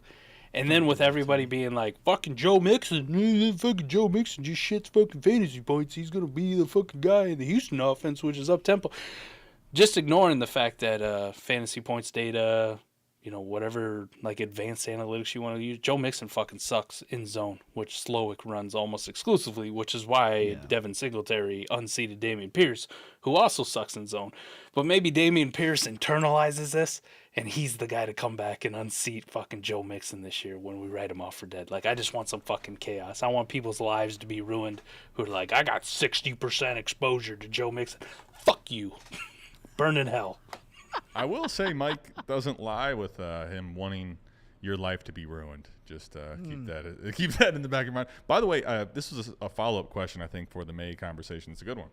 If offered a potential early 25 first, plus something extra, I mean, I feel like we should be privy to what that kind of looks like something extra. What are we talking about here? Better be a second. Oh, like a second. Actually, it's on there. I can't read. Sorry. For May, would you take it? Early 25 potentially. 25 class is kind of brutal. Like I would, because Drake May can offer you like an instant 2 first return already, but the early 25 stuff is like, I'm always worried. It's base 25-1 for me or die, and I would trade a base 25-1 for May. The second is kind of whatever. I think here, if I think about it from my portfolio explanation, if I have enough exposure to May, where I'm not going to be out, there's probably going to be some scenarios where this is a deal that the framework I would take, knowing that ranges of outcomes for Drake May are wide, and this 25 first, although the class is shitty, it'll be able to be moved for something, especially if it has a true potential early valuation to it. Again, probably the tiebreaker is going to come down to your league market. Like, in this league, if it says potential early first, can I fucking break somebody off in a trade later for this? Give me this fucking first, man. If that doesn't exist, though, if you're probably going to hold this and have to make the draft pick, I'd probably lean more towards just give me the fucking shot on May. Give me the fucking range of outcomes that are wide. I'll go for the jugular. But if I think I can move this pick down the road and just hold value insulation, I'll take the extra. Yeah, if you're in like 15, 20 leagues, Rumbero 86. Shout out to that too. If you were born in 86, and that's why you put it as your username, because I was born in 86. It's a good year. And Thomas will appreciate this. My OG email is Big Papa Pump, Scott Steiner, 86. Let's roll. I'd say if you're in a fairly sizable portfolio and you want to do what Adam said and just kind of diversify, yeah, go for it. If you're in like fucking 2 or 3 leagues, fuck no, lick my balls. 2025 class right now. Outside of there's a couple wide receivers I like, but even Evan Stewart, Ted McMillan, I'm drawing a blank. God damn it. Emeka Ibuka, these kind of wide receivers. Luther Burden, that was the one I was trying to get, Missouri kid. Outside of those guys, the quarterbacks are fucking god-awful, terrible. Now, there probably will be one emerge where we're like, yeah, that's the dude, that's the guy we like. And the rest of the class is really made up of running backs and some tight ends. Not what you want in a Dynasty Superflex class, so even the appeal of an early 25 first, unless I'm for sure I can leverage this fucking thing at some other point for some really good player down the road, I'm probably telling you piss off. Hey, I'm going to enjoy the fact that 24 was such a good class and it was so deep and I had lots of options. And you can have your 25 picks, and good luck to you, picking the next Kenny Pickett. And I'll say this: if you're a good enough manager that you're willing to take the 25-1 and the extra second because you're a good enough trader and manager that you can finesse it, that means you can probably finesse back another 25-1 and 2 somewhere else down the line. A lot harder to finesse a quarterback worth 2 first plus by week 5 or week 6. So if you can make back that 25-1 somewhere else and collect the quarterback, cash. Yeah, I also I made a reference to, I think this also, for me, the way I play and the way I kind of have a lot of my teams structured, if I have my current 25 first, right, now I have 2 25s in the chamber. If I have a second, now I have 3. I kind of think of it like a diamond, right? If you have a diamond that's a carat, it's worth, several grand. That 2-carat diamond, though, is worth significantly more than 2 1-carat diamonds. And if I can package 2 3 first, shit, you can go buy whatever the fuck you want in most leagues. So also it definitely probably factors in for me. You know, are you like, what is the situation for you? Ultimately, I'd probably have to know. If you're gonna have 3 firsts in 25, one of which is early, maybe I'll fuck around and find out. But again, Mike brought up a good point too. If you have 2-3 leagues, shoot your fucking shot on a talent like Drake Maye here. Might as well. You got a portfolio, though. Move it out. Johnny Detroit, good pull, man. I didn't know the Steiners wrestled at the U of M. Interesting. I would not have known that. Bargustus, this is AMA for the second time this week. Yeah. We are. It's way past midnight on you East Coasters. Yeah. Right. It's almost getting that to me. What's that? Almost. Yeah. Almost. It's almost getting there to me. I can't make it live until then because my wife will actually bury me in the backyard somewhere. I'm sure if I checked my phone, I would have an obscene amount of text messages asking me where the hell I am. Zombie! Let's get you one more question, and let's bounce the fuck out of here so Thomas All right. doesn't get murdered, because we'd like to have him back. Correct. Yeah, and I'd like to be at Canton, but I can't do that if I'm buried in the backyard. Well, yeah. Wait a Like, minute. Your room's going to be Speaking empty. of C2C, I think you're Canton bound. I am Canton bound, baby. He is Canton bound. But Literally. I'm not coming Funny. from campus, baby. I never went to university, so there you go. Or college, as you guys would call it. You went to the school of hard knocks, though. Yeah, I went to the school of trades because that's all my degenerate ass could do. I done been edumacated. Yeah, basically. You should see my writing. I'll be honest with you. We've been just ranting and raving. Mm-hmm. There's not a lot of there's a lot of comments. That's There's good, not a man. lot of questions though. I'm Let's trying get to some pull one comments. up here. What are some of the comments? Sound like I'm already back to like the JMO range, and just there's nothing good there. You kind of sounded, just the way you said ranting and raving reminded me of exhibits in 8 Mile, Oh, well done. Wrap it great outside pull. that raggedy food truck. Who wants some? the Who wants to exhibit. get rolled up? Yeah. I'm going to make shitty rides. I'm going to pimp your ride, and then a year later it'll get be fucking sued for worthless. They get sued for it. I put nothing but plexiglass on this motherfucker. Who wants some? X to the Z exhibit. All right, well, exhibit.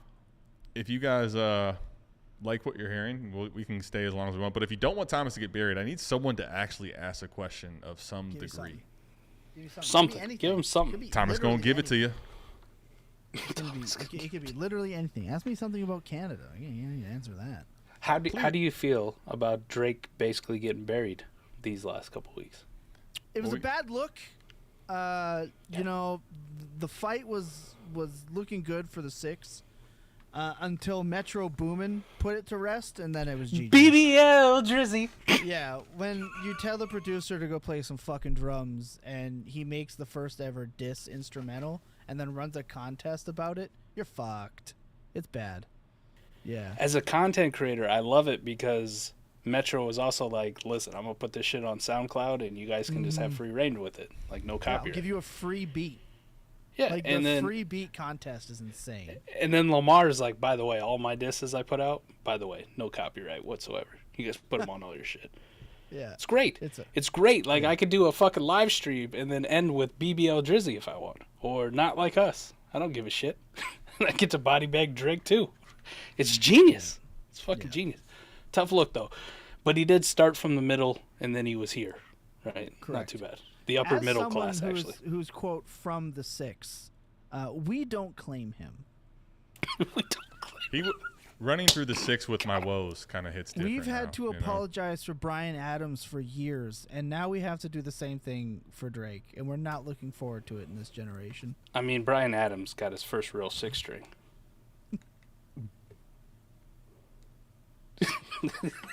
I mean, he played it till his fingers bled. I was not expecting that reference from you, but I appreciate it so much. I'm old as fuck, man. Bryan Adams was like the truth, growing up, even though he's do Canadian. Appreciate it. Let's get the All right, here you go. What do we got? 12 team. There we go. This PPR. Superflex. Start 9. Burrow, T-Law, Etienne, Zamir, Lamb, Chase, Jettas, McLaurin, Kelsey. It's not a question, so it's just a statement. And we appreciate it, Chris. Thanks, Chris. I'm just playing. I had a feeling he's got a second one coming. Kind of have no depth and no draft capital. What should I do? Trade your Man, I'll running tell you one backs. thing. You talk about open-ended questions. I mean, my guys. We might be here for another hour, but trade your running backs. Use your imagination trade, here. Trade ETN, trade Zamir, trade Kelsey. Call it a day. It's start 9. You don't need much. Trade Midlaw. Well, you could trade Midlaw. Yeah, don't trade the receiver. Those top 3 receivers. Dominating them motherfuckers. Literally, if you can move T-Law and split him, sure. But, like, I'm just going in with variance. If I fucking have bad things hit, I'll just run it back next year, pick up some value. But it's start 9. I don't have quite enough context to give you a lot more than that. But I think you have enough here to just run with it. Yeah. But also, like, get out of ETN. Sure. Yeah. Actually, yeah. ETN and T-Law. Just take the Jaguars and see what you can get back. Like the ETN Duval. stuff. 260 carries. Did you know that Travis Etienne was not even the team leader in missed tackles forced per opportunity? It was actually the dreadful Tank Bigsby. Tank had a .24 missed tackles forced per opportunity, and Etienne was .22. Right. The fuck? 260 carries in one of the least efficient rushing seasons possible, buoyed by a lot of screen passes and an elite touchdown run. The other thing about Travis Etienne is he had 6 games where he was a great to elite option. 5 of those 6 games came before his week 9 bye week, and the last game was week 17 against the woeful Carolina Panthers. This man did more for you from weeks 1 through 8 than he could have possibly done for you towards the end of the year. Not only that, but by Coach Speak Index over there at Twitter, they should tell you that they are already talking about maintaining his decline in snap rate, which he saw after the bye week, which I don't know if you guys are, listening and watching are tuned in that much, but your snap rate's supposed to go fucking up, not down. This is also caused by a non-injury. Let's also not forget that his checkdowns were also partially due to Trevor Lawrence's injury. He was not as mobile and could not push the ball down the field as accurately. Ergo, he had to check down more often, as proven by the 112 receptions by Evan Ingram and the lack of 1,000 yards to go with it. Not good. Get rid of him. 25 years old. Yes, his option was picked up. That's your selling point. Get out now. If you're down on Josh Jacobs because of inefficiency, look no further than Travis Etienne, who's still going in the 3rd round and has value. Get the fuck out. Okay. We now, at this point, have rants, we have raves, and we also have sound effects from both Mike and from my guy, Thomas. Fantastic stuff to end the show today. Wow. Last thing I got. Mike's Thomas? jaw almost hit the ground there. Mike, make sure you don't ruin everything he just said. I will not. That was fantastic. I'll just say this. If your career as a fantasy analyst ever dissipates and doesn't come to fruition, and you're looking for another job, late night radio host on like Conspiracy Radio, you would be fucking fantastic just doing monologues. Listen, I thought that's what this is. I thought that's what we were doing. That's a career in pro wrestling. That's where that gets you, is that kind of wind. But yeah, man, I appreciate that for real. Money. I've been fighting this ETN thing for weeks, and my co-host being a lawyer, you really got to come correct. And that speech has been rehearsed a few times, but I got the opportunity to rip it off here. Well done, executed perfectly. My synopsis would have been: he's not one of Jahmyr Gibbs, Bijan Robinson, Breece Hall, so I don't give a fuck. But you put it in a much better and more eloquently done fashion than I ever could. So amazing. I'm out. Zamir White, 16 points per game, are better than Travis Etienne's down the stretch. Yikes. Before Travis Etienne is viewed by most of the audience as Jameson Williams, at this point, can we get Thomas? Can you give everyone plug your sheesh? Yes. For everyone to go check you out. 100%. If you want more nonsense like you've seen today, all over my Twitter timeline, the amateur porn site known as X.com. You can find me at El Nostro Thomas, as mentioned previously. All my Dynasty content can be found with Fantasy Points. We are bringing the Dynasty content there in a way that has never been done before, with guests consistent with names like Scott Barrett and Brett Whitefield, Graham Barfield, and so many more. On top of that, we just like to have a good time, like you've seen tonight. Myself, Jacob, and Lucas do a hell of a job giving 3 unique perspectives on the Dynasty landscape. All 3 of us play the game differently. You can find that on all your podcast sources. You can either use the Fantasy Points Classic podcast feed or the brand new, newly minted Dynasty Points podcast feed presented by Fantasy Points itself. We do so much content, they decided to give us our own so we could stop clogging up the classic feed. Also, shout out to fellow Canadian from the 6, Toronto Dave. We love you, TD. Money. And that's really all I got. Mike, anything final? I got nothing, man. Thomas, you're amazing, buddy. You're a goddamn fucking gem. You're a gem. A gem. I love y'all, man. I'll be back anytime you want. Thomas, appreciate you hopping on. Everybody here, appreciate you hopping on. We murdered a lot of bodies today. Thomas, we don't want to see him get buried as well. So we are going to cut this stream for a second time. This one, we're going to have the ability to cut as opposed to just getting kicked out. We love you. We'll see you back here, same time, same place, although Thomas won't be here. So make sure you're following all of his shit. We love y'all. We're out of this thing. Peace. Peace.